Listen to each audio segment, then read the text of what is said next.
మీరు ఎప్పుడైనా కవర్ పూలు చూసారా? చదువుతూ చెప్తాను.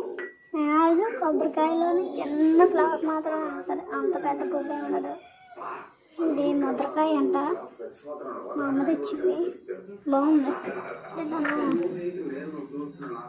దీన్ని ఏమంటే కొబ్బరి కూర అది చేసి కొబ్బరిలో చేస్తారు, ఆ కంపెనీలో తెచ్చింది, బాగుంది.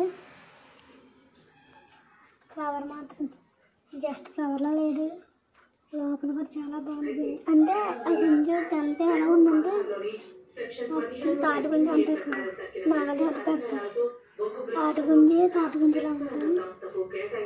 సూపర్ టేస్ట్గా ఉంది, చాలా చాలా బాగుంది. మీరు ట్రై చేయండి, ఇలాంటి ఎప్పుడైతే ఇంత ఫ్లవర్స్ చూడండి, చాలా స్మాల్ ఫ్లవర్స్ చూసాను. నచ్చితే నచ్చింది.